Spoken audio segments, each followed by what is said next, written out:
நான் சென்னையில் நம்ம கொளத்தூரில் வசிக்கிறேன். நான் ஒரு சிவில் கான்ட்ராக்டர், ஒரு சின்னதாக ஒரு கன்ஸ்ட்ரக்ஷன் கம்பெனி வச்சுருக்கோம். அது இல்லாமல் நம்ம டாக்டர் சார் நமக்கு வந்து ஒரு ஃபேமிலி ஃப்ரெண்டு. ஸோ அவர் கிட்டத்தட்ட ஒரு 10 இயர்ஸாக நம்மளோட ஃபேமிலி ஃப்ரெண்டுங்க. ஸோ அவருக்கு ஒரு ப்ராஜெக்ட்ஸ்லாம் நம்ம பண்ணியிருக்கோம். அண்ட் அவர் ஒரு ஒரு மெடிக்கல் ஓரியன்டான ஒரு சப்ஜெக்ட் எடுக்கிறேன்னு சொல்லி ஒரு படத்தை ரொம்ப நாளாக பண்ணியிருக்காரு.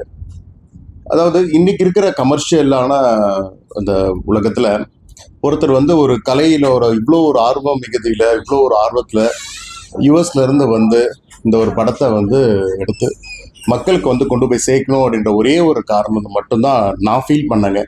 ஈவன் இந்த ஷூட்டிங் டைம் கூட ஜஸ்ட் லைக் தட், அதாவது அவருக்கு என்ன வேணுமோ அதை மட்டும்தான் அவர் ஃபோக்கஸ் பண்ணார். அவருக்கு வேணும் அப்படின்னா ரைட், அது 10 மினிட்ஸில் முடிச்சிட ஒரு ஸ்லாட், ஒரே ஒரு ஷாட் வந்து 10 மினிட்ஸ் அப்படின்னா 10 minutes will complete.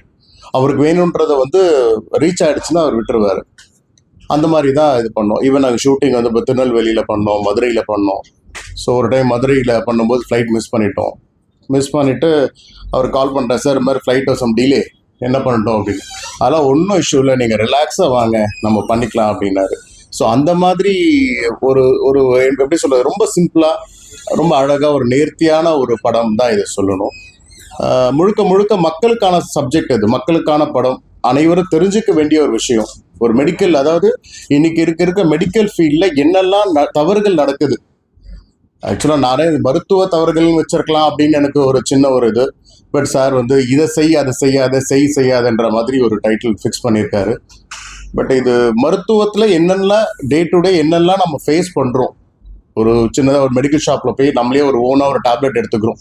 Just like that, நமக்கு ஒரு ஃபீவர் அப்படின்னா நம்ம டயக்னோஸ்லாம் பண்ணுறதே இல்லை, நேராக மெடிக்கல் ஷாப் போகிறோம், ஒரு டோசேஜ் எடுத்துக்கிறோம். அது என்ன டோசேஜ், அது என்ன சைடு எஃபெக்ட் வரும், அதை பற்றிலாம் எந்த விதமான ஒரு கேள்வியும் இல்லை. பட் மெடிக்கல் ஷாப்பில் ஜஸ்ட் லைக் தட் அவைலபிளாக இருக்குது. நேராக போய் மெடிக்கல் ஷாப் போகிறோம், ஒரு 2 டோஸ் வாங்கிடுறோம், போட்டுடுறோம், இல்லைங்களா? ஸோ அந்த மாதிரிலாம் பண்ணுறதால என்னென்ன சைடு எஃபெக்ட் வருது நமக்கு, அது இமீடியட்டாக நமக்கு தெரியாது. நம்ம காய்ச்சல் நின்றோம், நம்மளோட டே டு டே நம்ம ஒர்க் பண்ண போயிடுவோம்.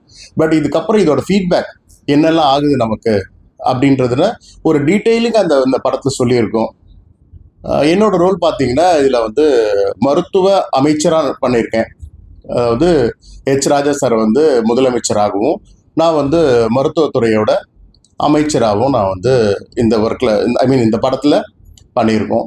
ஸோ இதில் வந்து பார்த்தீங்கன்னா கோவிட் டைமில் என்னெல்லாம் நடந்தது, கோவிட் காலகட்டத்தில் நம்ம என்ன மாதிரியெல்லாம் இஷ்யூஸ்லாம் ஃபேஸ் பண்ணோம், நம்ம தூய்மை பணியாளர்கள், அந்த துப்புரவு பணியாளர், இவங்கெல்லாம் வந்து என்ன மாதிரி டிஃபிகல்ட்டிலாம் ஃபேஸ் பண்ணாங்க. அந்த நேரத்தில் பார்த்தீங்கன்னா அவங்க தான் ரியல் ஹீரோ.